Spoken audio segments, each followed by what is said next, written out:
After cup action last weekend, we are back to business as per usual in the Championship, with Steve McLaren's Derby side coming to Cardiff on Saturday. And you can check out the facts and figures behind the Rams' season so far in this week's Know Your Opponent. We also sat down with Deck and Noone and roped in Ravel and Morrison for some fun with teammates. But first, let's hear from the latest addition to Russell's Bluebirds side. Joining us from Crystal Palace, here's why Stuart O'Keefe moved to the Welsh capital.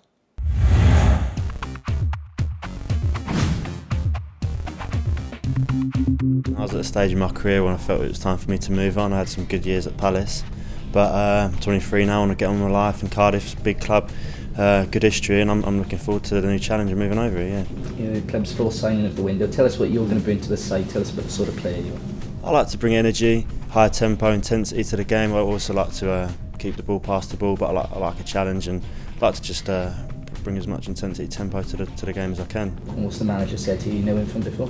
I've come across him before, yeah. Obviously when he was at Orient and Yeovil, I played against his sides before, and he comes across a really nice guy, and I've spoke to him on the phone, and I'm looking forward to it. Also know Gabs and KG from their days at Palace, and before that I know Rev's a new signing, Scott Malone as well, and Sean Morrison, who came to Southend when I was there a few years ago now. So yeah, I know a few of them, which also helps as well. Well, I don't know if it was built for fun, but I'm having a great time on this thing. I'm here in the physio room, so there is a bit of relevance to this. We spoke to first team physiotherapist Howell Griffith this week, and after having worked with the WRU and out in New Zealand, he certainly knows his stuff, and the stats prove exactly that. With an improvement in fitness levels and a reduction in injury rates, here's what he had to say when he spoke to Mark earlier this week.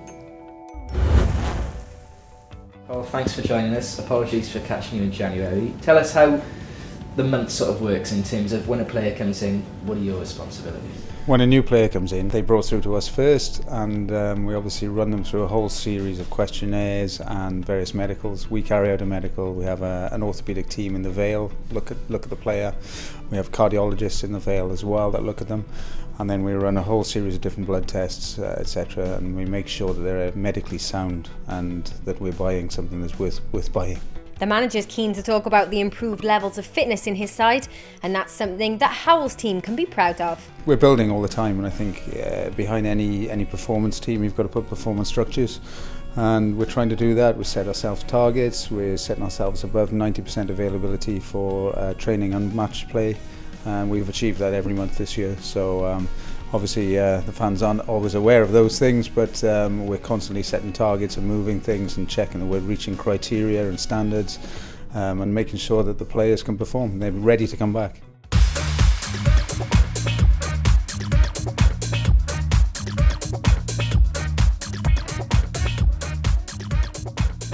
Tuesday's comfortable 2-0 win over Blackburn Rovers has lifted the Rams back to the summit of the Sky Bet Championship table, level on points with Bournemouth, yet trailing the Cherries by 4 goals for sole ownership of top spot.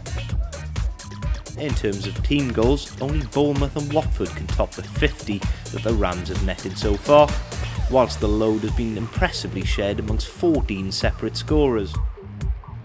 Defensively, McLaren's men are conceding exactly a goal a game on their travels, and a tad under that mark at home, giving them the third best defensive record in the division. They're also one of 3 teams, along with Middlesbrough and Sheffield Wednesday, to have recorded a league best 13 clean sheets this campaign. In fact, the Rams have strung together 2 separate runs of 4 and 6 matches without conceding during the season, and another blank on Saturday would represent a 3rd straight currently. If you're looking for Bluebirds-based optimism, it lays with our visitors' current away form. Whilst they've won their last 2 on their travels without conceding, at Blackburn and Ipswich, they've actually lost 3 of their last 6 away from the iPro Stadium, including a surprise 2-0 defeat at Leeds, and that from a team who have only lost 6 times in the league all season. We sat down with Deck this week. Now, he broke through to the first team last season, and one of the first things he was keen to talk about was Kadim's success in making it to Russell's starting 11. Cad's always needed his chance, really, to be honest, for the last 2 or 3 years. He's a great player. I played with him in the under 21 squad for the last 2 or 3 years now. Same with Ralsei as well. He's obviously pushed in the team as well, but they're both good players. and myself as well. So it's good to have, you know, young players coming through like that, because I think we offer something different. You know, it's always good for the youngsters to come through, because at the end of the day we just all want to play football at the end of the day. With internationals coming up in March, how does Dec feel about the competition he faces at the back for Wales? Getting called up for the national squad is always a good thing.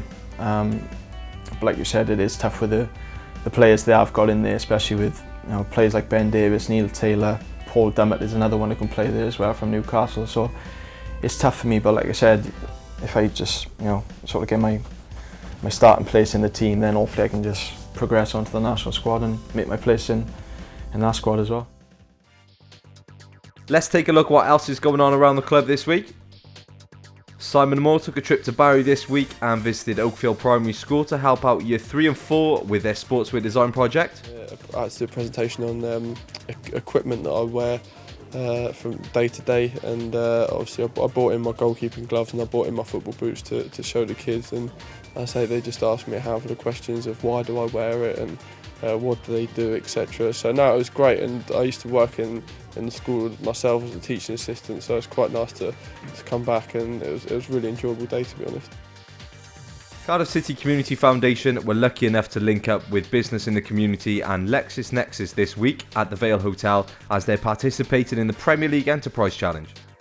The group were assisted by business experts from LexisNexis who helped with their current proposals and offered some expert advice and tips to their participants. The final of the Kinder Plus Sport Football League Kids Cup took place at the House of Sport today.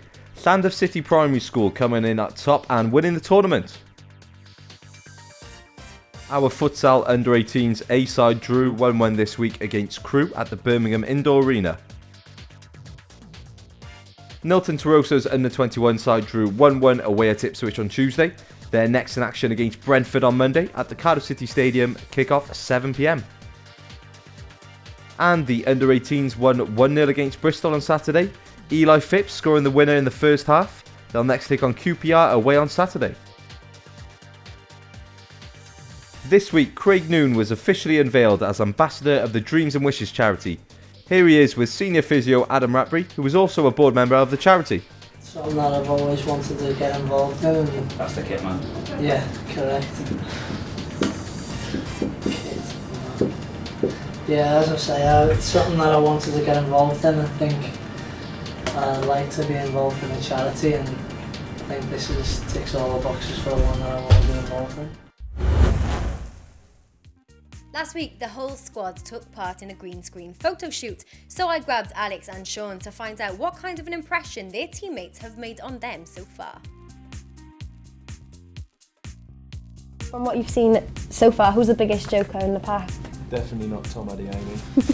Yeah, obviously I'm not there, but I'm not going to toot my own horn or anything. Probably Sean Morrison, I'd say, is the biggest joker. I don't think the boy's ever going to leave the man, to be honest with you. Gunnar, Ken's up there, but Okay. yeah, I'd say Gunnar and Ken. Look up slowly at the lens. Serious. How slow? And how serious? Who's got the best six-pack?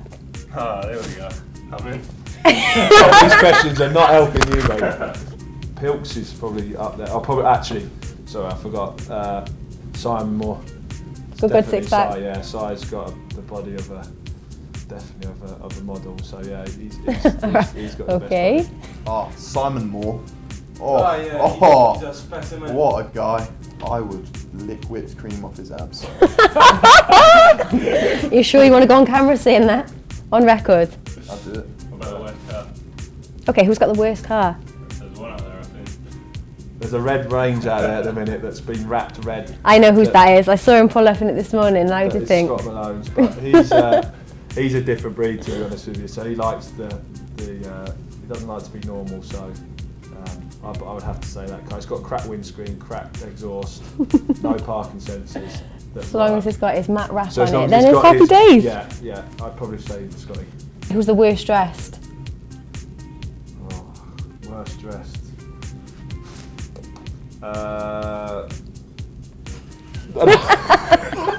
Not Tom. Worst dressed.